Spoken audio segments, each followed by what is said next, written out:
शुभाराय कृष्ण प्रेष्ठाय भूतले श्रीमते भक्ति विकास स्वामी नमो विष्णुपादाय कृष्ण प्रेष्ठाय भूतले श्रीमते भक्ति वेदांत स्वामी नामने नमस्ते सारस्वती देवी गौरवाणी प्रचारिणे निर्विशेष शून्यवादी पाश्चात्य देश तारिणे जय श्री कृष्ण चैतन्य प्रभु नित्यानंद श्री अद्वैत गदाधर श्रीवासादि गौर भक्त वृंद हरे कृष्ण कृष्ण कृष्ण हरे हरे हरे राम राम राम हरे हरे இந்த ஸ்ரீ கிருஷ்ண ஜென்மாஷ்டமி கொண்டாட்டத்திற்கு வரவேற்கிறோம்.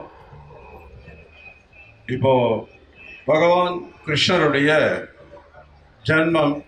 ஜன்ம அஷ்டமி, அஷ்டமியில் அவர் தோன்றியதால் அவருடைய ஜென்ம தினத்தை ஜென்மாஷ்டமின்னு நம்ம சொல்கிறோம். இப்போ கிருஷ்ணருடைய பிறப்பை பற்றி கிருஷ்ணரே பகவத்கீதையிலையும் பேசியிருக்கிறார். பகவத்கீதை மிக பிரபலமான புத்தகம். உலகம் முழுக்க பல்வேறு மொழிகளில் எல்லா தரப்பு மக்களும் அதை படித்து கொண்டிருக்கக்கூடிய ஒரு பிரபலமான புத்தகம். பகவத்கீதையில் கிருஷ்ணர் அவருடைய பிறப்பு மிக திவ்யமானது அப்படிங்கிறார். ஜன்ம கர்ம சமே திவ்யம் ஏவம் யோ வேத்தி தத்வதா தத்வா தேகம் புனர்ஜன்ம நைத்தி மாமேதி ஸ்வர்ஜனா அப்படிங்கிறார்.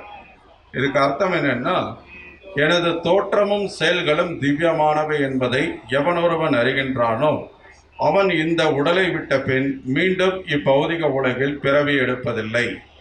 அர்ஜுனா, அவன் எனது நித்திய உலகை அடைகின்றான். ஸோ இந்த ஸ்லோகத்தில் இருந்து நம்ம என்ன புரிஞ்சுக்கிறோம்னா, கிருஷ்ணருடைய பிறப்பு நம்முடைய பிறப்பை போன்றது அல்ல. கிருஷ்ணர் நம்ம எல்லாரை விட மிக உயர்ந்த ஸ்தானத்தில் எல்லா விதத்திலையும் அவர் தான் பரமபுருஷ பகவான். அவருடைய தோற்றமும் செயல்களும் முற்றிலும் திவ்யமானவை.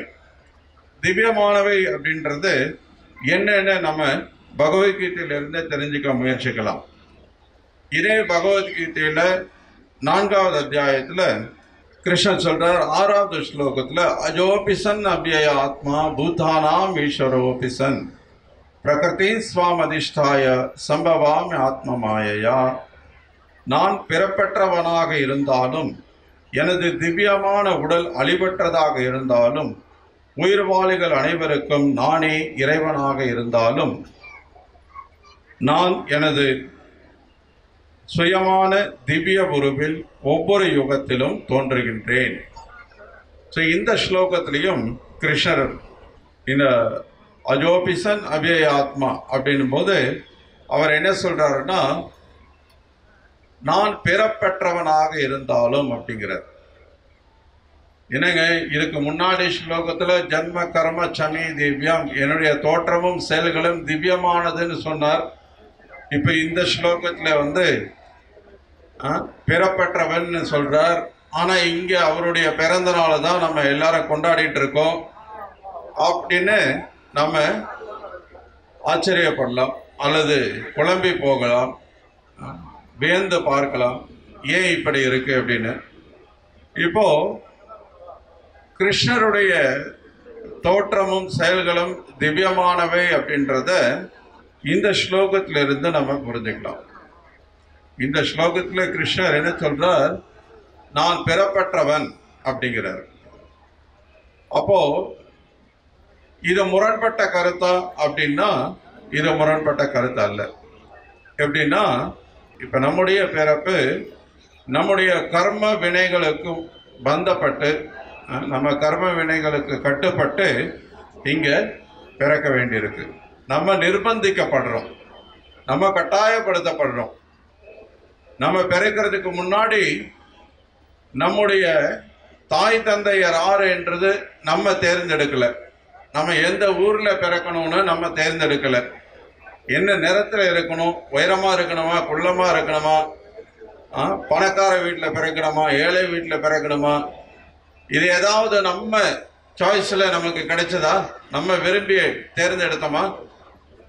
இன்னைக்கு நம்ம கடைக்கு போனோம்னா, ஒரு மொபைல் ஃபோன் வாங்கினோம்னா அவங்க வந்து இந்தந்த பிராண்ட் இருக்குங்க, இந்தந்த பிராண்டில் இந்தந்த மாடல் இருக்கு, இதில் இந்தந்த ஸ்பெசிஃபிகேஷன் இருக்கு அப்படின்னு ப்ரௌசர் காட்டி நம்ம வசதிக்கு ஏற்ப நம்ம தேர்ந்தெடுக்கிறதுக்கு வாய்ப்புகள் கொடுக்குறாங்க. அந்த மாதிரி நம்முடைய பிறப்பு, நம்முடைய இடம், நம்முடைய குடும்பம், இதை எதையாவது நம்ம தேர்ந்தெடுத்தோமான்னா கண்டிப்பா இல்லை. யாராவது அப்படி தேர்ந்தெடுத்தீங்களா? பிறக்கிறதுக்கு முன்னாடி என்கிட்ட அப்படி யாருமே கேட்கல. அப்படி கேட்டிருந்தா இன்னைக்கு நம்மள பெரும்பாலும் மக்கள் எல்லாரும் அமெரிக்காவில், லண்டனில், ஆஸ்திரேலியாவில் அங்கேதான் பிறக்கணும்னு கேட்டிருப்போம். இந்தியாவில் வேண்டாம் அப்படின்னு இருப்போம். ஏன்னா இங்கே எல்லாம் கருப்பாக இருக்கிறோம், இங்கே ஏழைகளாக இருக்கும் அப்படின்னு நினைச்சிருப்போம் இல்லையா? பெரும்பாலும் நமக்கு வாய்ப்பு கொடுத்திருந்தா கண்டிப்பாக நம்ம இங்கே தேர்ந்தெடுக்க மாட்டோம். ஆனால் கிருஷ்ணர் விஷயத்தில் எப்படின்னா, அவருடைய தாய் தந்தையர் யாராக இருக்கணும்ன்றத அவர் முடிவு பண்றார். எங்க பிறக்கணும்ன்றத அவர் முடிவு பண்றார். எப்ப பிறக்கணும்ன்றத அவர் முடிவு பண்றார். எல்லாமே பகவான் முடிவு பண்றார். அதுதான் பகவானுக்கும் நமக்கும் உள்ள வித்தியாசம். இப்போ நமக்கெல்லாம் அப்படி ஒரு வாய்ப்பு கிடைச்சிருந்ததுன்னா, ஏன்னா மதுராவில் வசுதேவர தேவிக்கு மகனாக சிறைக்குள்ள அடைச்சு வைக்கப்பட்டிருக்காங்க வசுதேவர தேவகியும். அவங்களுக்கு மகனாக சிறைக்குள்ள போய் பிறக்கணும்னு நம்ம தேர்ந்தெடுப்போமா? அதுவும் நடுராத்திரியில பிறக்கணும். பிறந்து கம்சனுக்கு பயந்துக்கிட்டு வசுதேவர் வந்து மதுராவிலிருந்து பிருந்தாவனத்துக்கு கிருஷ்ணரை தூக்கிட்டு போய் நந்த மகாராஜருடைய வீட்டில் விட்டுட்டு வரணும். இவ்வளவு சிக்கல் எல்லாம் இருக்குன்னு தெரிஞ்சும் கிருஷ்ணர் அதை தேர்ந்தெடுக்கிறார். அதை தேர்ந்தெடுத்த பிறகும் அவருடைய செயல்கள் எல்லாமே பார்த்தீங்க அப்படின்னா, அவர் பிறந்த க்ஷணத்திலிருந்தே ஒவ்வொரு க்ஷணமும் அவர் பரமபுருஷ பகவான் என்பதை நிலைநாட்டிக்கிட்டே இருக்கிறார். சாதாரண ஜீவாத்மாக்கள்ல இருந்து அவர் முற்றிலும் வேறுபட்டவர், உன்னதமானவர் அப்படின்றத புரிய வச்சுக்கிட்டே இருக்கிறார். ஸோ அதனால தான் கிருஷ்ணருடைய பிறப்பு, கிருஷ்ணருடைய ஜன்மம் ரொம்ப விசேஷமானது. இப்போ கிருஷ்ணர் வந்து அவ்வளவு சிரமமான ஒரு சூழ்நிலையில, சிக்கலான ஒரு சூழ்நிலையில அவர் பிறந்திருந்தா கூட எல்லாத்தையும் எவ்வளவு அழகா வந்து ஒரு அவருடைய திட்டத்தின்படி சிறைச்சாலையிலிருந்து வசுதேவர் அவரை வெளியில கொண்டு வரதா இருக்கட்டும், பிருந்தாவனத்துக்கு கிருஷ்ணர் வந்து சேருவதா இருக்கட்டும், ரொம்ப சிரமமான விஷயம். கம்சனுடைய சிறைச்சாலை வந்து பல காவலர்களால் பாதுகாக்கப்பட்டு வந்தது. பல கேட்டு போட்டு அதை நல்ல ரொம்பவும் கடினமான பாதுகாப்போடு அதை எல்லாம் பூட்டி வச்சிருந்தாங்க. ஆனால் எல்லா காவலர்களும் தூங்கிட்டாங்க, எல்லா பூட்டும் திறந்திருக்கு. வசுதேவருக்கு சங்கிலி எல்லாம் போட்டு பூட்டி வச்சிருந்தாங்க, அந்த பூட்டெல்லாம் திறந்துருச்சு, சங்கிலி எல்லாம் கலண்டுருச்சு. கிருஷ்ணரை தூக்கிட்டு அழகா அவரால் மதுராவிலிருந்து விருந்தாவனத்துக்கு வர முடியாது. அதுவும் வர்ற வழியில் யமுனையில் பயங்கரமாக மழை பெஞ்சு, இப்போ சமீபத்தில் நம்ம கேரளாவில் வயநாட்டில் வந்து எல்லாம் நிலச்சரிவு ஏற்பட்டு பயங்கரமாக வெள்ளம் வந்து பெரிய அழிவு உண்டானது. அந்த மாதிரி ஒரு பெரிய வெள்ளம் யமுனையில் அப்படியே கரை பிறந்து ஓடிட்டு இருக்கு. ஆனாலும் வசுதேவர் கிருஷ்ணரை தூக்கிட்டு இந்த கரையிலிருந்து அந்த கரைக்கு போகிறார். போகிற வழியெல்லாம் அப்படியே யமுனை வழி விட்டு அவருக்கு இடம் கொடுக்கிறது. அவ்வளோ கனத்த மழை பெய்யறது. வசுதேவர் தலைமையில் அப்படி தூக்கி வச்சுட்டு போறாரு கிருஷ்ணரை ஒரு கூடையில வச்சுட்டு. அதுக்கு மேல அனந்த சேஷர் வந்து அப்படியே கொடையா இருந்து அவர் மேல ஒரு துளி கூட மழை நீர் படாம பார்த்துக்கிறாரு.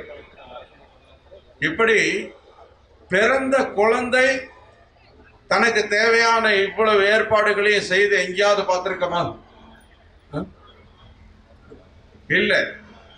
அது மட்டும் இல்லை, அவர் பிறந்த உடனே பாருங்க எப்படி இருக்கிறார் என்றத பாகவத வர்ணிக்கிறது. அவர் பிறக்கும் போதே 4 கைகளோட பிறக்கிறார். சங்கு சக்கர கதாபத்மம் ஏந்திருக்கிறார்.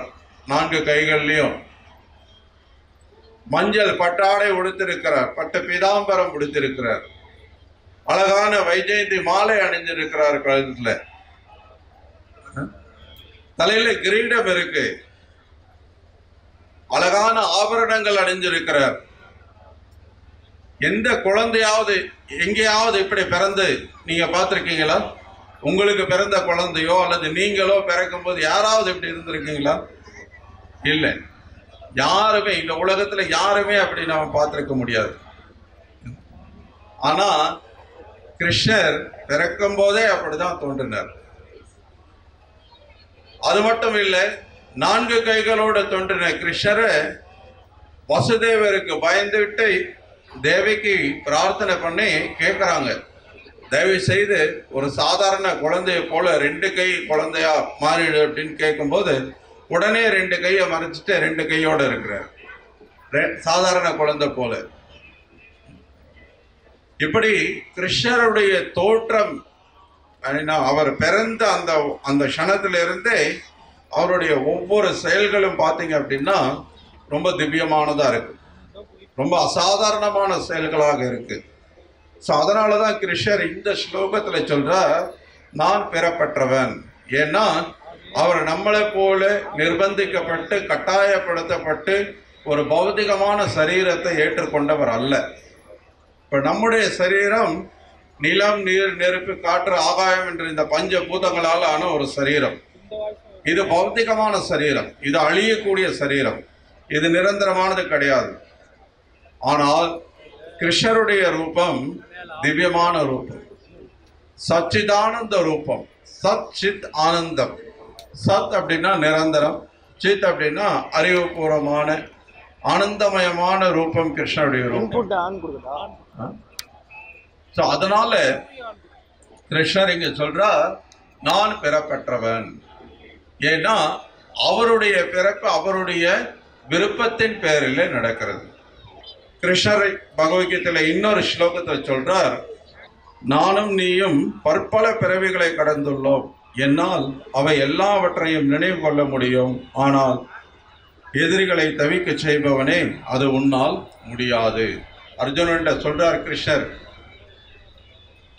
என்ன சொல்றாருன்னா, 4வது அத்தியாயத்தின் ஆரம்பத்துல அர்ஜுனா, இந்த பகவத்கீதை, இந்த யோக ஞானத்தை, இந்த பகவத்கீதை அறிவ பல கோடி வருடங்களுக்கு முன்பு சூரிய தேவனான விபஸ்வானுக்கு நான் உபதேசம் பண்ணினேங்கிறார். இமம் விபஸ்வதே யோகம் ப்ரோக்தவான் அகமவ்யயம் அப்படின்னு சொல்றாரு.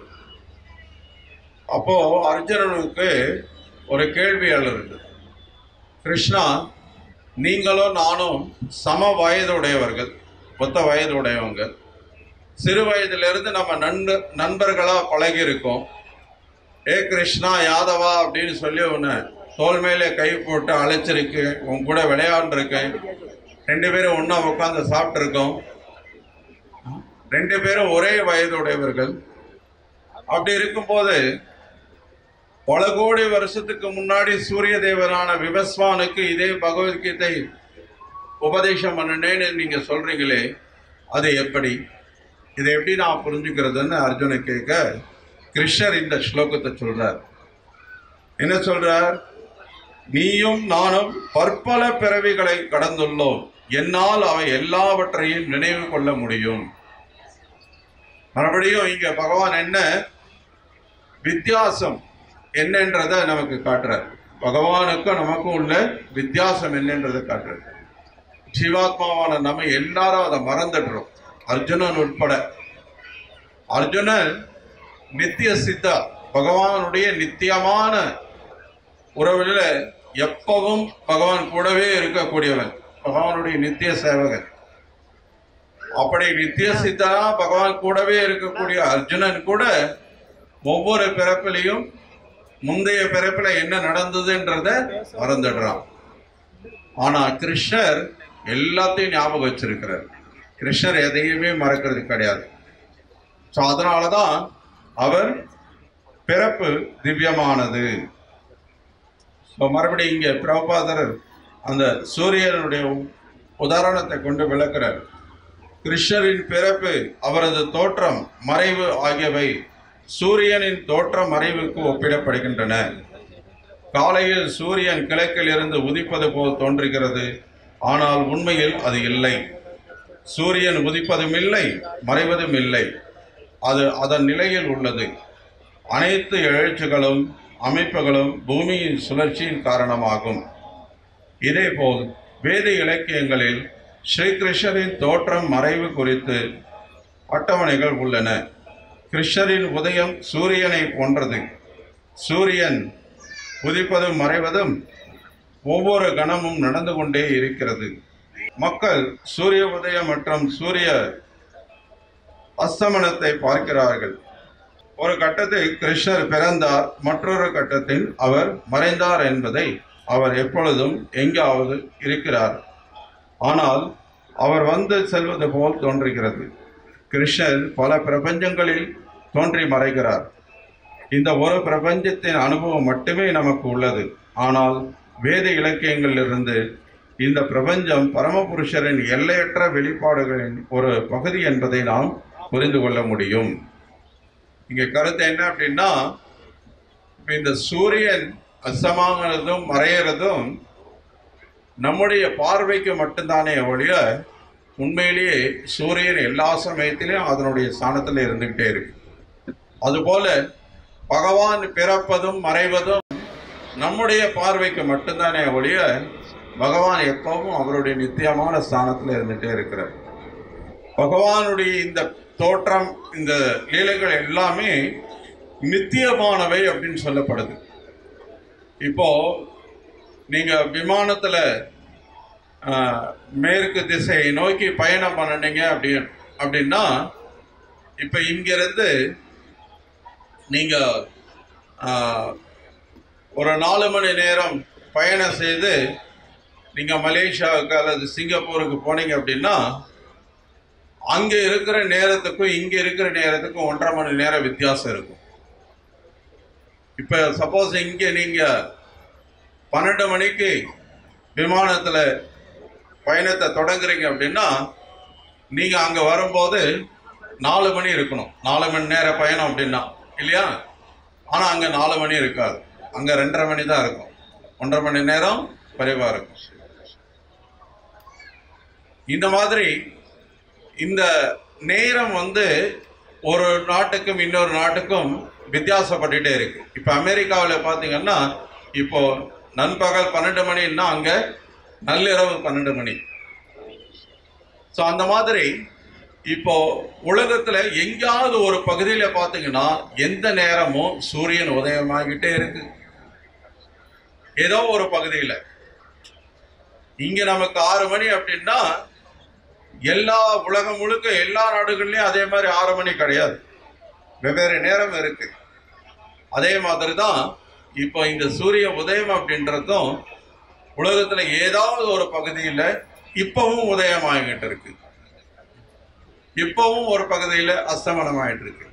ஆனா உண்மையிலேயே இந்த தோற்றம் மறைவுன்றது அங்கே இருக்கக்கூடிய மக்களுடைய பார்வைக்கு மட்டும்தானே ஒழியாது. அது போலதான் கிருஷ்ணருடைய பிறப்பும். அதனாலதான் கிருஷ்ணர் இந்த ஸ்லோகத்துல அந்த 4வது அத்தியாய ஸ்லோகம் நம்ம பார்த்தோம் இல்லையா, அஜோ பிசன் அவ்யா ஆத்மா. அஜ ஜ அப்படின்னா பிறப்பு, அஜ அப்படின்னா பிறப்பற்றவன். அதனாலதான் கிருஷ்ணர் நான் பிறப்பற்றவன் சொல்லி சொல்றாரு. ஸோ அப்படிப்பட்ட அந்த கிருஷ்ணருடைய தோற்றத்தை நம்ம இங்க ஜன்மாஷ்டமியாக கொண்டாடிட்டு இருக்கோம். இப்போ கிருஷ்ணருடைய பிறப்பை பற்றி பிரபார் என்ன சொல்றாருன்னா, கிருஷ்ணரின் பிறப்பு சாதாரண பிறப்பு அல்ல, அது சாதாரண பிறப்பிலிருந்து வேறுபட்டது. சாதாரண குழந்தை அப்பா அம்மா முன்பு 4 கைகளோடு வருவதில்லை. நீ 2 கைகளோடு சாதாரண குழந்தையாக மாறு என்று அம்மா கேட்டுக்கொள்கிறாள். உடனே அவர் மாறுகிறார். ஆனால் நாமோ நமது தாயின் வயிற்றிலிருந்து பிறக்க வேண்டும். எனவே கிருஷ்ணரின் பிறப்பும் சாதாரண குழந்தையின் பிறப்பும் ஒன்றல்ல. இப்படி இந்த கிருஷ்ணருடைய பிறப்பை பற்றி பகவத்கீதை அடிப்படையிலையும் பாகவதத்தின் அடிப்படையிலையும் நம்ம பார்த்தோம் அப்படின்னா நம்முடைய பிறப்பிலிருந்து முற்றிலும் மாறுபட்டது. அது மட்டுமல்ல, அவருடைய செயல்கள், ஒவ்வொரு செயல்களும் திவ்யமானவையாக இருக்கு. முன்னாடி அவருடைய ஜென்மத்தை பற்றி பார்க்கும்போது பார்த்தோம். அதுக்கப்புறம் அவர் பல அசுரர்கள் அவரை வதம் பண்ற நோக்கத்தோடு பிருந்தாவனத்துக்கு வராங்க. அவர் சிறு குழந்தையா இருக்கும் போதே பூத்தனான்ற அரக்கிய வதம் பண்றார். அடுத்து திருநாவிரத்த என்ற ஒரு அசுரன் வரான், அவனையும் வதம் செய்கிறார். சகடாசுரன் ஒரு அசுரன் வரான், அகாசுரன், பகாசுரன், இப்படி அடுத்தடுத்து ஒவ்வொரு நாளும் ஒவ்வொரு அசுரர்கள் வந்து கிருஷ்ணரை கொல்றதுக்காக வராங்க. ஆனால் அவர்கள் எல்லாரும் கிருஷ்ணரால் கொல்லப்படுகிறார். கிருஷ்ணர் ஒரு சிறு குழந்தையா தான் இருக்கிறார். பூத்தனாவை வதம் பண்ணும்போது அவர் சிறு குழந்தையா பூத்தனாவோட மார்ல இருந்து பால் உறிஞ்சிற மாதிரி உறிஞ்சி அவருடைய உயிரையே எடுத்துடுறார். இதுதான் கிருஷ்ணர். சாதாரண குழந்தைகள் யாரும் அதை செய்திட முடியாது. நம்ம எல்லாம் கொஞ்சம் பயமுறுத்துற மாதிரியான ஒரு ரூபம். இப்போ சில சமயத்தில் பெற்றோர்களே கொஞ்சம் முகத்தை ஒரு மாதிரி விகாரமாக காட்டினாங்கன்னா குழந்தைங்க பயந்துக்கிறது. விளையாட்டுக்காக சில சமயத்தில் அதை நம்ம செய்கிறது உண்டு. ஆனால் உண்மையிலேயே ரொம்ப கொடூரமான ரூபத்தோடு அசுரர்கள் கிருஷ்ணர் முன்னாடி வரும்போது கிருஷ்ணர் எந்த பயமும் இல்லாமல் அவங்கள வதம் பண்றார்.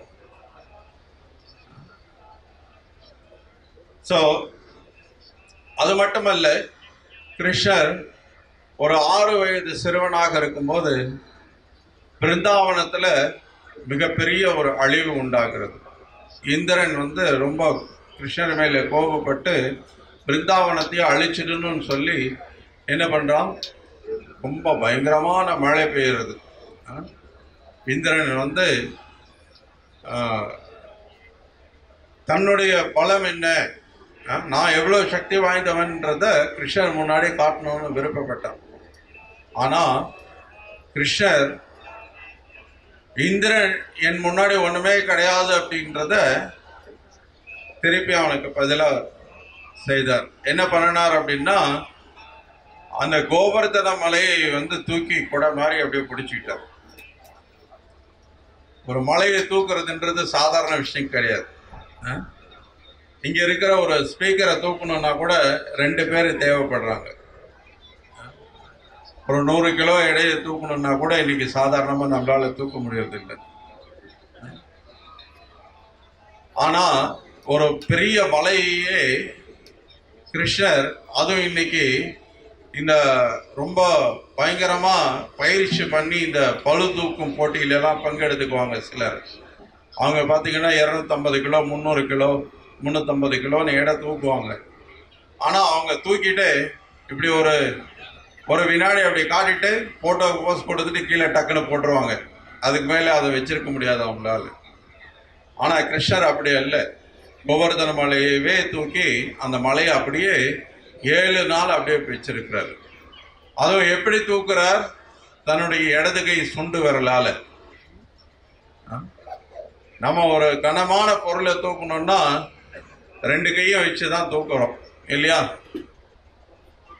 ஒத்த கையில தூக்கணும்னா ரொம்ப எளிமையான இந்த மாதிரி ஒரு சின்ன பொருளா இருந்ததுன்னா நம்ம தூக்கலாம். ஆனா கிருஷ்ணர் ரொம்ப கனமான அந்த மலையவே என்ன பண்றார், இடது கையால, அதுவும் சுண்டு விரலால. இடது கை சுண்டு விரலை வச்சு நம்மளால என்ன தூக்க முடியும்? எதையுமே தூக்க முடியாது. ஆனா கிருஷ்ணர் அதை செய்யறார். அதனாலதான் கிருஷ்ணருடைய தோற்றமும் செயல்களும் திவ்யமானவை அப்படின்னு சொல்லப்படுது. ஸோ கிருஷ்ணருடைய இந்த தோற்றம் செயல்கள் எல்லாம் திவ்யமானவை அப்படின்றத நம்ம தெரிஞ்சுக்கணும். அப்படின்னா அதுக்கு நம்ம கிருஷ்ணர் நமக்கு இந்த வாழ்க்கை எப்படி வாழணுன்றத சொல்லி கொடுத்துருக்கிற மாதிரி நம்ம வாழணும். கிருஷ்ணருடைய வழிகாட்டுதல் படி நம்ம வாழும் பட்சத்தில் தான் கிருஷ்ணரை நம்ம உள்ளது உள்ளபடி தெரிஞ்சுக்க முடியும். தத்வதா அப்படின்னா மேலோட்டமாக இல்லாமல் உள்ளது உள்ளபடி விஞ்ஞான ரீதியாக பகவானை தெரிந்து கொள்ளணும். ஸோ அப்படி பகவானை தெரிந்து கொள்றது மூலமாக தான் கிருஷ்ணர் சொல்ற மாதிரி நம்ம இந்த பௌதிக உலகத்தின் பிறப்பு இறப்பு சுழற்சியில் இருந்து நம்ம விடுபட முடியும். பிறப்பு இறப்பு சுழற்சியில் இருந்து விடுபடுவது தான் நம்ம மனித வாழ்க்கையினுடைய நோக்கம். அதுக்காக தான் பகவான் நமக்கு இந்த அரிதான வாய்ப்பை கொடுத்திருக்கிறார். இந்த மானுஷ ஜன்ம துர்லபம், இந்த மனித பிறவி ரொம்ப அரிதானதுன்னு சொல்றார். அரிதான இந்த மனித பிறவிய நம்ம வேற எந்த நோக்கத்துக்காகவும் பயன்படுத்தினாலும் அது கால விரயம் மட்டும்தான். அது இந்த வாழ்க்கையை வீணடிப்பதாகும். அதனாலதான் கிருஷ்ணர் சொல்றார், கிருஷ்ணருடைய தோற்றமும் செயல்களும் திவ்யமானதுன்றத எப்படி ஒருத்தர் உள்ளது உள்ளபடி புரிந்து கொள்றாரோ அந்த மாதிரி அவரை புரிந்து கொள்ளும் பட்சத்துல அவர் இந்த உலகத்துல மறுபடியும் பிறவி எடுக்க வேண்டியதில்லை. புனர்ஜென்ம நான் வித்யாத்தே அப்படிங்கிறது, மறுபடியும் இங்க பிறவி எடுக்க வேண்டிய அவசியம் கிடையாது. இந்த உலகத்துல பிறந்த ஒவ்வொருத்தருமே நம்ம இந்த பிறப்பு இறப்புன்ற அந்த சுழற்சியில பந்தப்பட்டிருக்கோம். இதனுடைய பாதிப்பு எல்லாருக்குமே இருக்கு. அது சாதாரண இங்க இருக்கக்கூடிய ஒரு பாமர மனிதன்ல இருந்து அமெரிக்க ஜனாதிபதி வரைக்கும் எல்லாருக்குமே பிறப்பு இறப்பு முதுமை நோய் அப்படின்ற இந்த 4 விஷயங்களும் துன்பமயமானவை தான். யாரும் இதை விரும்புறது கிடையாது. முதல்ல நம்ம சொன்ன மாதிரி பிறப்பு நம்ம விரும்பி தேர்ந்தெடுத்தது கிடையாது, நம்ம நிர்பந்திக்கப்பட்டிருக்கோம். அப்படின்னா நம்ம துன்பப்பட்டு இருக்கோம். அதே மாதிரி வியாதி சொல்லவே வேணாம், எல்லாருக்கும் அதுல அனுபவம் இருக்கு. வயோதிகம் வீட்டில் நம்ம பார்த்துருக்கலாம். நம்ம இன்னும் வயோதிகம் அடையாமல் இருந்தால் கூட நம்ம வீட்டில் வயோதிகர்கள் இருப்பாங்க. உட்கார்றது, எழுந்திருக்கிறது, சாப்பிட்றது எல்லாமே பிரச்சனை தான். வயசாக ஆக பிரச்சனைகள் அதிகமாகிக்கிட்டே இருக்கும். அதே மாதிரி மரணம் இந்த வார்த்தையே மக்கள் கேட்கறதுக்கே விரும்புறது கிடையாது. யார் அதை விரும்ப போறாங்க? யாரும் அதை விரும்புறது கிடையாது. அப்போ யாரும் விரும்பாத விஷயம் என்னாலும், யாரால தவிர்க்க முடியாத விஷயம் என்னாலும் இந்த துன்பங்களை நம்ம கடந்துதான் போக வேண்டியிருக்கு. அதனாலதான் கிருஷ்ணன் சொல்றார், நம்ம ஏற்கனவே பல கோடி ஜென்மங்களா இந்த உலகத்துல பிறந்து பிறந்து இறந்து இறந்து நம்ம திரும்ப திரும்ப இந்த உலகத்துல பிறந்துகிட்டே இருக்கும். அதுவும் 84 லட்சம் வகையான உடல்கள்ல நம்ம பிறந்து பிறந்து இறந்திருக்கோம். அதனால திரும்பவும் இந்த மனித வாழ்க்கையில நமக்கு இந்த வாழ்க்கையின் குறிக்கோள் என்னன்னு தெரிஞ்சுக்கிட்டு அந்த குறிக்கோளை அடையிறதுக்கான வாய்ப்பை பகவான் கொடுக்கிறார். அதுதான் மனித வாழ்க்கையினுடைய குறிக்கோள் அப்படின்றத தெரிஞ்சுட்டு நம்ம இந்த உலகத்துல மறுபடியும் பிறக்காம இருக்கிறதுக்கு வழி என்னன்றதை தேடணும். அதுதான் பகவத்கீதையில கிருஷ்ணன் சொல்றார். அவருடைய தோற்றமும் செயல்களும் திவ்யமானதுன்றதை தெரிஞ்சுக்கிட்டாலே மறுபடியும் இந்த உலகத்துல நம்ம பிறக்க வேண்டியது கிடையாது. நம்ம பிறக்காம இருக்கிறதுக்கு கிருஷ்ணருடைய பிறப்பும் செயல்களும் திவ்யமானவைன்றதை புரிஞ்சுக்கிட்டாலே போதுன்றார். அப்படின்னா அப்போ அதுக்கு என்ன பண்ணணும் நம்ம? அதுவும் கிருஷ்ணர் பகவத்கீதையிலே நமக்கு சொல்றார். பக்தியாமாம் அபிஜானாதி. எப்படி நம்ம கிருஷ்ணரை தெரிஞ்சுக்க முடியும்? பக்தியினால நீங்க என்ன தெரிஞ்சுக்க முடியுங்கிறார்.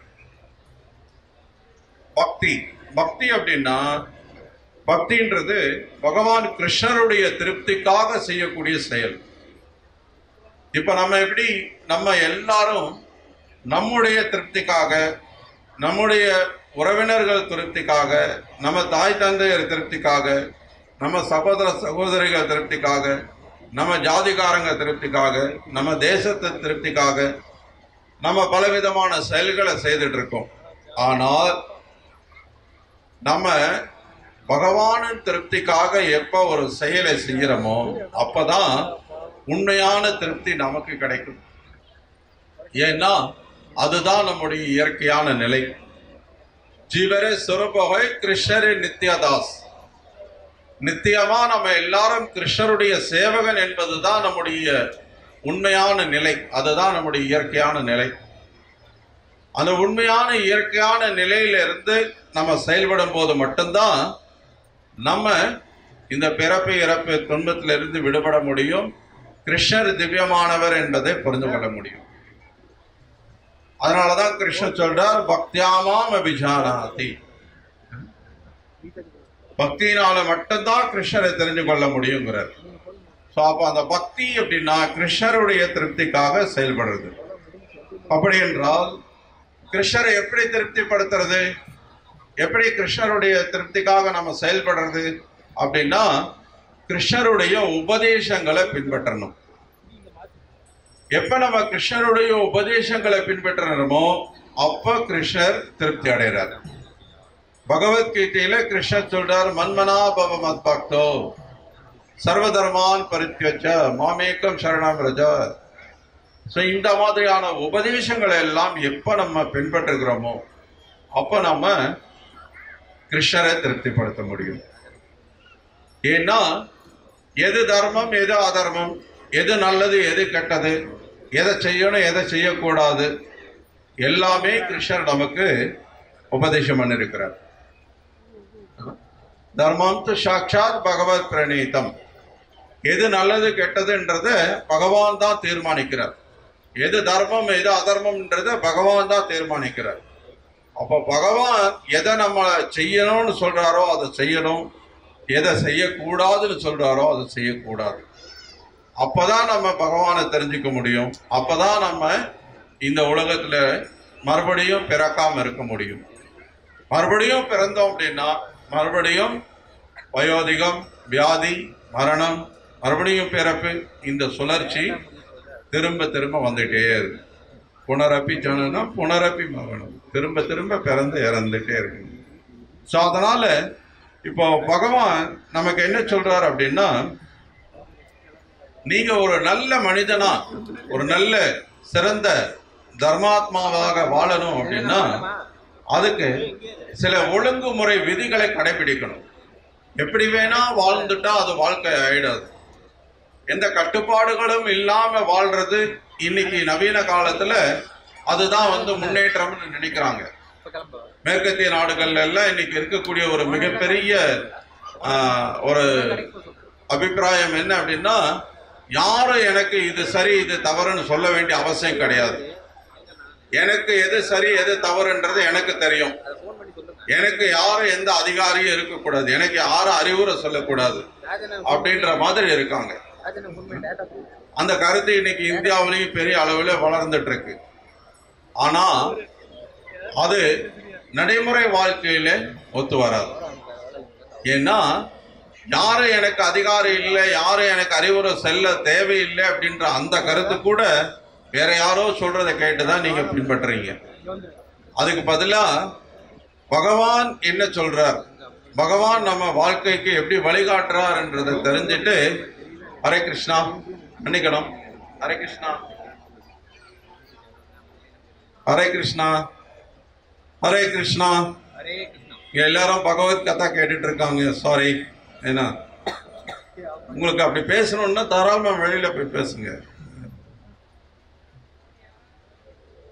இங்க பகவான் நமக்கு இந்த மனித வாழ்க்கையில நம்ம மறுபடியும் பிறக்காம இருக்கிறதுக்கு வழிகாட்டி கொண்டிருக்கிறார். பகவத்கீதை இப்படி வாழணும் இப்படி வாழக்கூடாதுன்ற வழிகாட்டுதலை கொடுக்கிறது. அப்படி பகவான் கொடுக்கக்கூடிய அந்த வழிகாட்டுதல் படி வாழும்போது அப்போ நம்ம எல்லா விதமான துன்பங்கள்ல இருந்து விடுபட்டு இந்த பிறப்பு இறப்பு சுழற்சியிலிருந்து முற்றிலுமாக விடுபட முடியும். எல்லா பிரச்சனைகளுக்கும் அதுதான் முற்றிலுமான தீர்வா இருக்கும், நிரந்தரமான தீர்வா இருக்கும். அதுக்கு குறைஞ்சபட்சம் சாஸ்திரம் நமக்கு என்ன சொல்லுது அப்படின்னா, தொடர்ந்து இதுவரை எவ்வளவு பாவ செயல்கள் வேணா செய்திருக்கலாம், இனி பாவ செயல்கள் செய்யக்கூடாது அப்படின்னு சொல்லப்படுது. அதாதோ பிரம்ம ஜிக்யாசா, பிரம்மத்தை உணர்றதுக்காக நமக்கு இந்த மனித பிறவி கொடுக்கப்பட்டிருக்கு. பாவம் செய்து திரும்ப திரும்ப இந்த உலகத்துல பிறக்கிறதுக்காக நமக்கு இந்த வாழ்க்கை கொடுக்கப்படல அப்படின்னா பாவம் செய்யறத நிறுத்தணும்.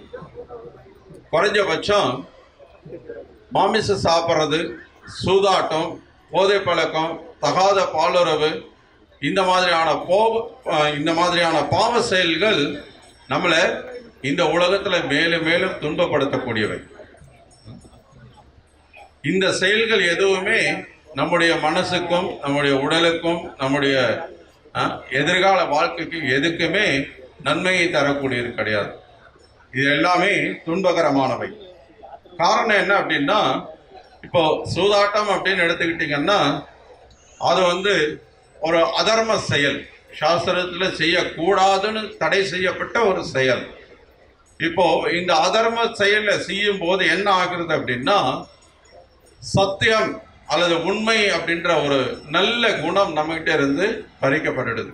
நம்மகிட்ட அந்த குணம் இல்லாமல் போயிடுது. சூதாடும் போது யாராவது உண்மையா இருக்க முடியுமா? உண்மையா இருந்தால் அதுக்கு பேர் சூதாட்டமே கிடையாது. சூதாட்டம்னாவே நிறைய பொய் பித்தலாட்டம் இருக்கும். ஸோ உண்மை இல்லாமல் இருக்கும்போது நம்ம எப்படி மன அமைதியோடு இருக்க முடியும்? நம்ம எப்படி சந்தோஷமா இருக்க முடியும்? நம்ம சுற்றி இருக்கிறவங்க எல்லாம் ஏமாத்துறாங்களாவே இருக்காங்க அப்படின்னா நமக்கு எப்படி இருக்கும் வாழ்க்கை? யோசிச்சு பாருங்க. ஏண்டா வாழ்றோம் அப்படின்னு இருக்கும். ஆனால் நம்ம சுற்றி இருக்கவங்க எல்லாம் என்ன தலையே போனாலும் உண்மைதான் பேசுவாங்க அப்படின்னா தானாகவே மனசுக்கு ஒரு அமைதி வந்துடும், சந்தோஷம் வந்துடும், ஒரு திருப்தி இருக்கும், பயம் இருக்காது இல்லையா?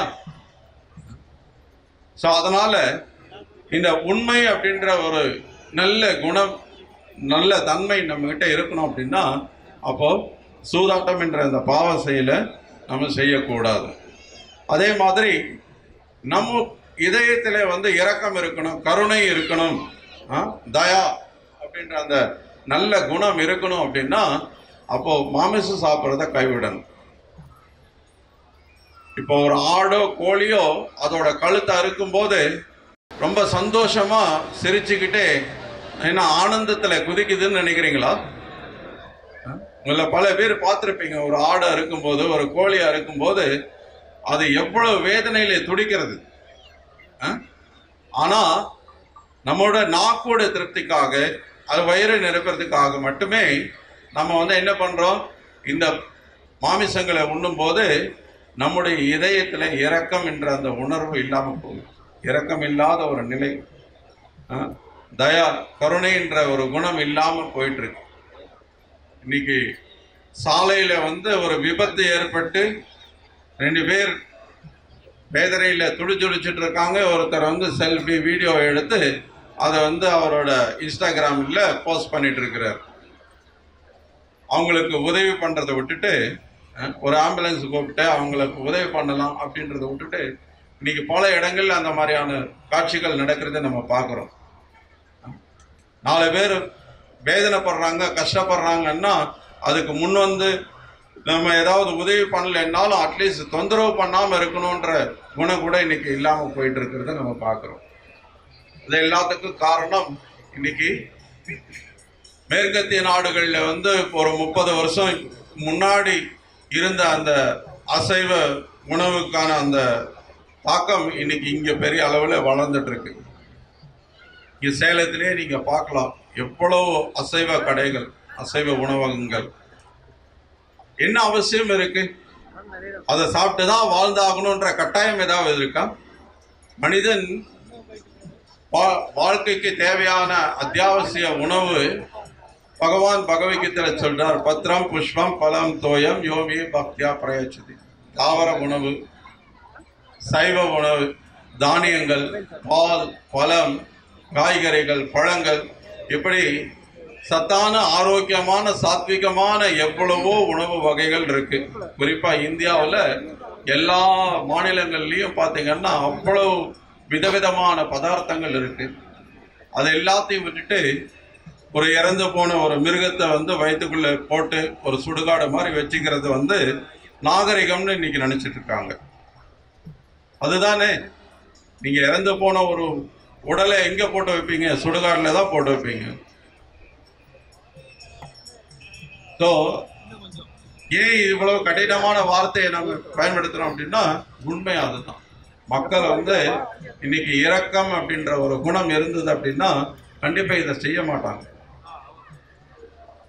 இதை செய்யும் போது கருணைன்ற அந்த குணம் இருக்கிறது இல்லை. அதே மாதிரி போதை பழக்கத்தில் ஈடுபடும் போது புலன்கள் கட்டுப்படாம போயிருது. இன்னைக்கு பார்க்குறோம், நவீன காலத்துல நிறைய இந்த வெளிநாடுகள்ல இருந்து இறக்குமதி செய்யப்பட்ட நிறைய போதைப் பொருட்கள் இன்னைக்கு சாதாரணமா இந்த மது குடிக்கிறதெல்லாம் இன்னைக்கு போதையாவே மக்கள் கருதுறது கிடையாது. நிறைய பேர் இன்னைக்கு பல வெவ்வேறு ரூபங்கள்ல வந்துருச்சு. பவுடராக, சாக்லேட் மாதிரி எல்லாம் இன்னைக்கு போதைப் பொருட்கள் இன்னைக்கு விற்பனை ஆயிட்டு இருக்கு. நிறைய இளைஞர்கள் அதுக்கு அடிமை ஆயிட்டு இருக்காங்க. அதை பத்தி விழிப்புணர்வு படங்கள்லாம் நிறைய இன்னைக்கு வந்துட்டு இருக்கு. ஸோ இன்னைக்கு இந்த அளவுக்கு போதை பழக்கங்கள் டன் கணக்கில் இன்னைக்கு காவல்துறை சில இடங்கள்ல பறிமுதல் பண்றாங்க, அது கடத்தப்படும் போது.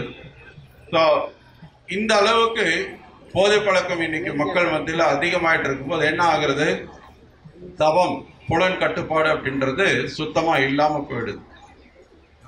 புலன்கள் தன்னுடைய கட்டுப்பாட்டை மீறி போயிட்டு இருக்கு. அதே மாதிரி தகாத பாலுறவு, இந்த தகாத பாலுறவுல ஈடுபடுறது மூலமா மக்கள் தூய்மை இல்லாதவர்களாக ஆயிட்டாங்க. இந்த உண்மை, கருணை, தவம், தூய்மை இந்த நாளும் தர்மத்தின் தூண்கள் அப்படின்னு சொல்லப்படும். எப்ப நம்ம இந்த 4 கொள்கைகளை கடைபிடிக்கிறோமோ, அதாவது சூதாட்டம், மாமிசம் சாப்பிட்றது, போதை பழக்கம், தகாத பாலுறவு என்ற விஷயங்களை கைவிடுறது மூலமா இந்த உண்மை, கருணை, தவம், தூய்மை அப்படின்ற இந்த குணங்களை வளர்த்து கொள்ளும் போது என்ன ஆகுறது அப்படின்னா, நம்ம இறைவனை பற்றி அறிவதற்கான தகுதியை பெறுகிறோம். தகுதியை அப்பதான் நம்ம அடைய முடியும். அப்பதான் நம்ம குறைஞ்சபட்சம் மனிதன்ற தளத்துக்கு வர முடியும். அது முன்னாடி வரைக்கும் நம்ம மிருக நிலையில தான் இருக்கும். நமக்கு வேணா 2 கை 2 கால் இருக்கலாம், மனித உருவம் இருக்கலாம். ஆனா துய்பாத பசு சாஸ்திரம் என்ன சொல்லுதுன்னா 2 கால் மிருகம்னு சொல்லுது. ஸோ அதனாலதான் பகவத்கீதையில கிருஷ்ணன் சொல்றார், நம்ம இந்த மனித வாழ்க்கைய இந்த மாதிரி பாவ செயல்கள் மூலமா புலனின்பத்தை அனுபவிக்கிறதுக்காக வீணடிக்கிறத விட்டுட்டு, ஏன்னா இந்த புலனின்பம் அப்படின்றத நமக்கு உண்மையிலேயே இன்பத்தை கொடுக்கக்கூடியது கிடையாது. உண்மையான இன்பம் நம்ம கிருஷ்ணருக்கு செய்யக்கூடிய சேவை தான். அதுவும் குறிப்பா இந்த கலியுகத்துல பகவானுடைய நாம கீர்த்தனம் நமக்கு மிகச்சிறந்த ஒரு சேவைக்கான ஒரு வாய்ப்பாக இருக்கு. நம்ம எங்க பிறந்திருந்தாலும் சரி, எந்த பின்னணியிலிருந்து வந்திருந்தாலும் சரி, எந்த ஒரு முன்தகுதியுமே இல்லாம நம்ம பகவானுக்கு சேவை செய்யறதுக்கான ஒரு சிறந்த வழி அப்படின்னா பகவானுடைய நாமத்தை கீர்த்தனை செய்யறது. இந்த கலியுகத்துல கலிகாலே நாம ரூபே கிருஷ்ண அவதார், கிருஷ்ணர் நாம ரூபத்துல கிருஷ்ணரை அவதாரம் பண்ணியிருக்கிறார். அதனாலதான் இங்க பாத்தீங்கன்னா எப்பவும் நாம கீர்த்தனம் நடந்துகிட்டே இருக்கு. இந்த ஹரே கிருஷ்ண இயக்கம் ரொம்ப பிரபலமான ஒரு இயக்கம். ஏன்னா எப்பவும் இந்த ஹரே கிருஷ்ணா மந்திரத்தை பாடிட்டே இருக்கும். ஹரேர் நாம ஹரேர் நாம ஹரேர் நாமைவ கேவலம் கலாவ் நாஸ்தேவ நாஸ்தேவ நாஸ்தேவ கதிரண்யதா. இந்த கலியுகத்துல ஹரிநாம கீர்த்தனத்தை தவிர வேறு வழி இல்லை, வேறு வழி இல்லை, வேறு வழி இல்லைன்னு சாஸ்திரம் சொல்றது. ஸ்ரீமத் பாகவதம் கலேர் தோசனிதே ராஜன் அஸ்திகேகோ மகான் குண கீர்த்தனா தேவ கிருஷ்ணஸ்ய முக்த சங்க பரம் ரஜே. இந்த கலியுகத்துல கொலை, கற்பழிப்பு, ஏமாத்துறது, பொய் பேசுறது, திருடுறது இப்படின்னு கெட்ட குணங்கள் நாளுக்கு நாள் அதிகரிச்சுட்டே போயிட்டு இருக்கு. மக்கள் நிறைய பிரச்சனைகளுக்கு உள்ளாகிறாங்க. குற்ற செயல்கள் அதிகமாகிட்டே இருக்கு. இவ்வளவு மோசமான இந்த யுகத்திலையும் கூட ஒரே ஒரு நல்ல விஷயம் இருக்கு, அஸ்திகேகோ மகான் குணக. அது என்ன அப்படின்னா கீர்த்தனா தேவ கிருஷ்ணஸ்ய முக்த சங்க பரம் ரஜே. கிருஷ்ணருடைய நாம கீர்த்தனம்னு பாகவதம் சொல்றது. ஸோ அதனால எல்லாராலையும் இந்த நாம கீர்த்தனத்தை ரொம்ப எளிதாக செய்ய முடியும். இதுக்கு நீங்க எதுவும் பணம் செலவழிக்க வேண்டியதில்லை, பெரிய படித்தவங்களா இருக்கணுன்றது இல்லை, பணக்காரராக இருக்கணுன்றது இல்லை, நீங்க பெரிய உயர் குலத்தில் பிறந்தவங்களா இருக்கணுன்றது இல்லை. யாரா இருந்தாலும் இந்த பகவானுடைய நாமத்தை சொல்லலாம். இப்போ நான் இந்த ஹரே கிருஷ்ணா மந்திரத்தை சொல்றேன், எல்லாரும் சத்தமா உறக்க திரும்ப சொல்லுங்க. ஹரே கிருஷ்ணா ஹரே கிருஷ்ணா கிருஷ்ணா கிருஷ்ணா ஹரே ஹரே ஹரே ராம ஹரே ராம ராம ராம ஹரே ஹரே. ஸோ எல்லாருக்கும் மிக்க நன்றி. இந்த ஹரே கிருஷ்ணா மகாமந்திரத்தை தொடர்ந்து ஜபம் பண்ணுங்க. இது ஜபம் பண்ணுறது பற்றின விவரங்கள் தெரிஞ்சுக்கணும்னா இங்கே எதிரில் நம்முடைய புக் ஸ்டால் இருக்கு. அங்கே பகவத்கீதை, ராமாயணம், மகாபாரதம், பகவத்கீதை போன்ற பாகவதம் போன்ற அற்புதமான சாஸ்திரங்கள் எல்லாம் விநியோகத்துக்காக இருக்கு.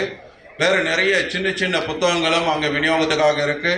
அந்த புத்தகங்களை வாங்கி படித்து இந்த கிருஷ்ண பக்தியை பற்றி நீங்கள் மேலும் விவரங்களை தெரிஞ்சுட்டு கிருஷ்ணருடைய இந்த ஜென்ம தினத்தை பயனுள்ளதாக ஆக்கிக்கணும். கிருஷ்ணருடைய ஜென்மத்தை இன்னும் விரிவாக தெரிஞ்சுக்கிட்டு நீங்கள் மறுபடியும் இந்த உலகத்தில் பிறக்காமல் இருக்கக்கூடிய ஒரு வாய்ப்பை பெறணும் அப்படின்றது தான் நம்முடைய விருப்பம். ஹரே கிருஷ்ணா. श्री कृष्ण जन्माष्टमी महोत्सव की जय. श्री प्रभुपाद की जय.